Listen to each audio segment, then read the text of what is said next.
Assalamualaikum warahmatullahi wabarakatuh. Perkenalkan, nama saya Nia Rahmawati. Saya mahasiswi dari IAIN Surakarta, kelas PGMI 3E dengan NIM 193141157. Nah, di video kali ini saya akan membahas tentang landasan agama Islam. Seperti yang kita ketahui, Islam itu adalah rahmat bagi seluruh alam yang dia itu ada atau berdiri dan juga berkembang di atas landasan yang sesuai dengan karakteristiknya. Nah, landasan agama Islam itu dirumuskan dari Al-Quran yang meliputi 3 bagian. Yang pertama ada ketuhanan, yang kedua ada kerasulan, yang ketiga ada kitab suci. Nah, ketiga landasan tersebut tidak dapat dipisahkan sebagai dasar pijakan untuk landasan bertumbuh dan tegaknya agama Islam. Nah, kemudian saya akan membahas tentang Tauhid Rahamutiyah, yaitu ketuhanan yang Maha Rahman dan Rahim. Nah, Rahamut merupakan masdar dari ghairu mimi yang menunjukkan pengertian khusus milik Allah Subhanahu wa taala. Nah, jadi maka Rahman itu menunjukkan kekuasaan milik Allah. Jadi Rahman dan Rahim itu hanya dimiliki oleh Allah, bukan yang lainnya. Rahman Rahim itu berarti penyayang. Nah, Allah itu Maha Pengasih dan juga Maha Penyayang. Misalnya ada hamba Allah yang menentang dakwah Nabi nih, pasti Allah juga dia nggak setuju dengan itu. Nah, Allah itu tidak langsung menghukum dengan hukuman yang berat. Jadi Allah bisa saja Allah itu ngasih peringatan, dan Allah itu juga ngasih cobaan yang ringan seperti itu. Jadi Allah itu tidak langsung memberi hukuman yang berat, karena Allah itu Maha Penyayang dan Maha Pengasih. Jadi Allah itu masih memberikan cobaan yang ringan-ringan seperti itu. Yang selanjutnya ada Tauhid Rububiyah, Allah menjadi Rabb dengan rahmah. Nah, di sini Rabb berasal dari tarbiyah yang berarti menumbuh kembangkan sesuatu dari satu keadaan ke keadaan yang lain sampai batas sempurna.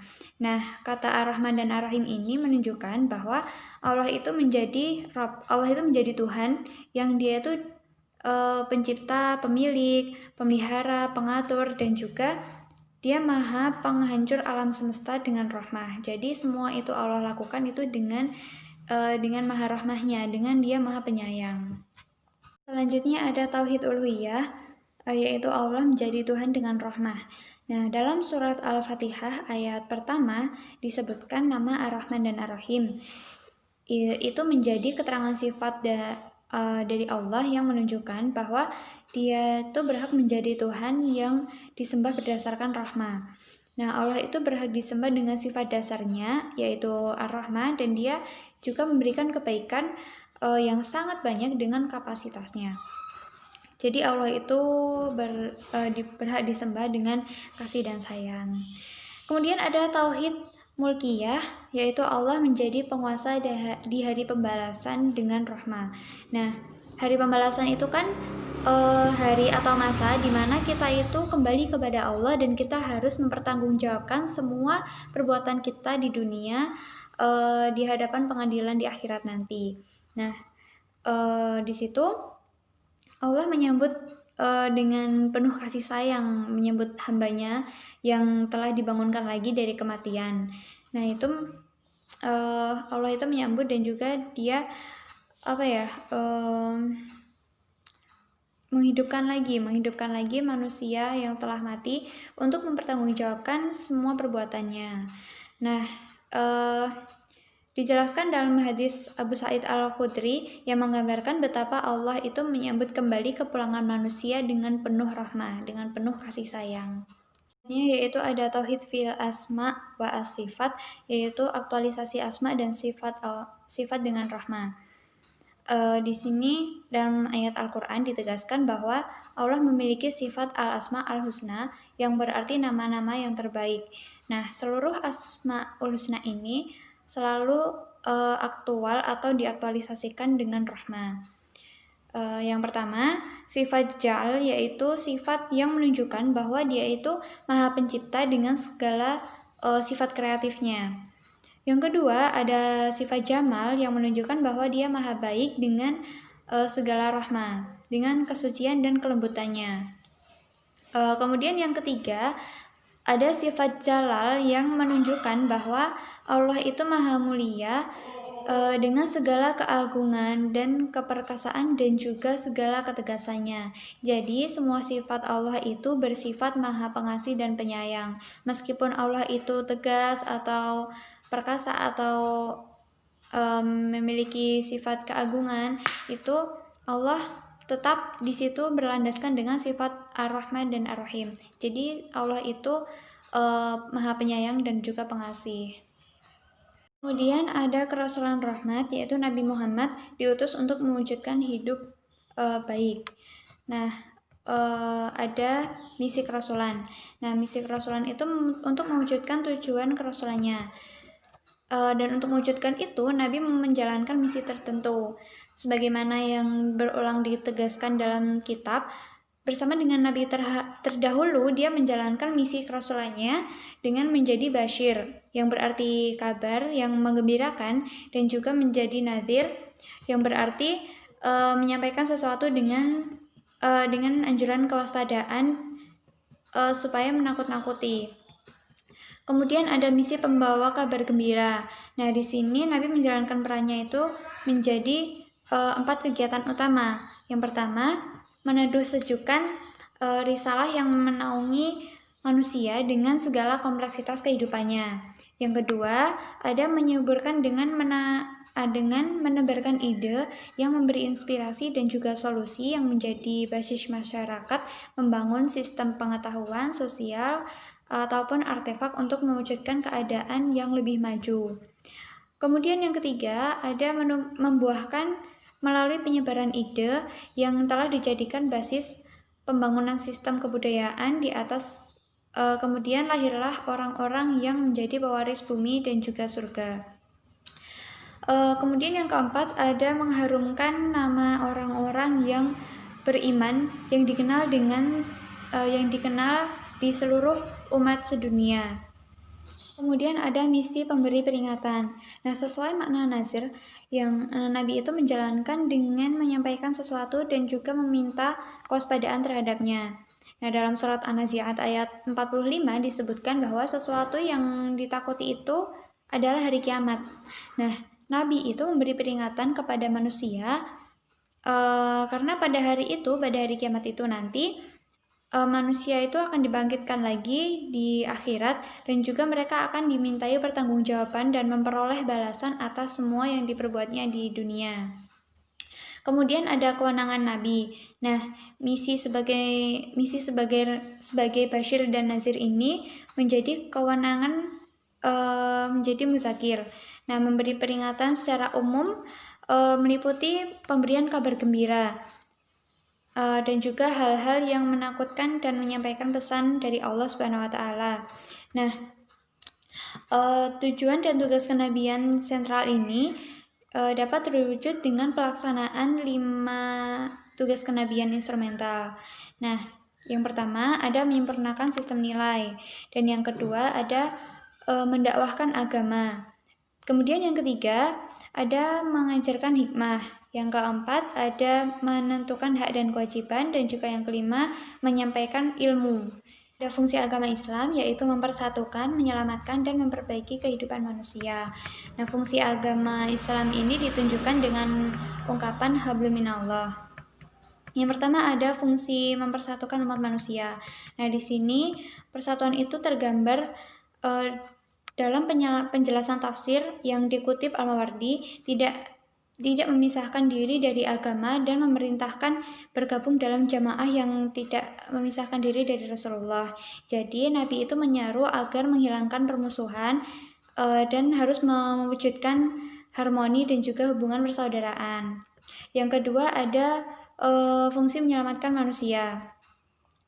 Dalam Quran Surat Ali Imran ayat 103 dijelaskan bahwa fungsi menyelamatkan diungkapkan dengan pernyataan bahwa sebelum mengikuti Nabi, bangsa Arab berada di tepi jurang jurang neraka, yang di sini menjelaskan bahwa ungkapan ini merupakan perumpamaan dari kekafiran yang mereka ikuti sebelum memeluk Islam. Yang ketiga ada fungsi memperbaiki kehidupan manusia. Nah, fungsi ini diungkapkan dengan perintah untuk menyuruh kepada kebaikan dan juga menyuruh kepada yang ma'ruf dan mencegah dari yang munkar. Ada gerakan dakwah. Nah, pola gerakan yang harus dilakukan oleh umat muslim untuk memperbaiki kehidupan yaitu dengan gerakan dakwah. Ada amar ma'ruf dan nahi munkar. Dari Al-Quran dan praktik yang dilakukan oleh Nabi Muhammad SAW bisa diketahui bahwa metodologi dakwah yang digunakannya dan dengan dirumuskan oleh Al-Faruqi meliputi hal-hal berikut. Yang pertama, yaitu dakwah bukan pemaksaan, dia hanya menyiarkan, jadi tidak memaksa. Yang kedua, dakwah itu bukan induksi psikotropik. Yang ketiga, dakwah itu ditunjukkan kepada muslim dan non-muslim, jadi bukan hanya untuk muslim saja. Yang keempat, dakwah itu adalah pemahaman yang rasional. Yang kelima, dakwah secara rasional itu harus dakwah yang rasional itu merupakan suatu keharusan. Jadi dakwah itu harus rasional. Yang keenam, itu dakwah itu selalu mengingatkan manusia pada fitrahnya. Selanjutnya ada gerakan amar ma'ruf. Nah, gerakan amar ma'ruf ini merupakan gerakan kedua yang harus dilakukan untuk memperbaiki kehidupan. Al-ma'ruf itu berarti sesuatu yang dikenal. Jadi, ma'ruf itu adalah segala perbuatan yang dikenal oleh akal ataupun syara. Ada 3 batasan ma'ruf, yaitu ada perbuatan dan non-perbuatan, dan juga dikenal oleh akal dan syara, serta ditempuh masyarakat berdasarkan agama yang mereka anut dan membuat jiwa menjadi tentram. Kemudian ada gerakan nahi munkar. Nah, gerakan ini termasuk perintah ketiga dalam surah Ali Imran ayat 104 yang diungkapkan dengan frasa wayan hauna anal munkar. Nah, di sini berarti mencegah dan melarang. Jadi perbuatan yang nahi munkar itu dilarang. Al-Asfahani menjelaskan pengertiannya sebagai segala perbuatan yang dianggap buruk oleh akal sehat yang dia itu juga tidak memberi penilaian mengenai keburukan atau kebaikannya, tetapi syariat memang menetapkan bahwa dia itu buruk gitu. Ada 3 batasan nahi munkar, yaitu ada perbuatan, kemudian ada dikenal buruk oleh akal dan juga syara, serta membuat jiwa tidak tentram. Yang terakhir ada pelaksanaan fungsi. Nah, pelaksanaan ketiga fungsi di atas yang dimaksud adalah gerakan dakwah, gerakan amar ma'ruf, dan juga gerakan nahi munkar. Nah, gerakan ketiga itu dapat dipastikan dia dapat menjamin realisasi tujuannya sebagai risalah yang diwahyukan untuk mewujudkan hidup manusia di dunia dan di akhirat. Dalam surah Al-Baqarah ayat 21 menegaskan bahwa pengabdian kepada Allah yang menjadi tugas sebagai hamba dan khalifah dimaksudkan untuk menghasilkan ketakwaan. Nah, ketakwaan di sini berarti menjadikan diri terjaga dan juga aman dari segala yang menakutkan. Dan segala yang menakutkan itu berarti segala yang membuat jiwa kita, membuat diri kita itu menderita dan mengalami keburukan baik dalam jiwa maupun badan. Dalam Al-Quran juga disebutkan bahwa Allah mengadakan perjanjian dengan Nabi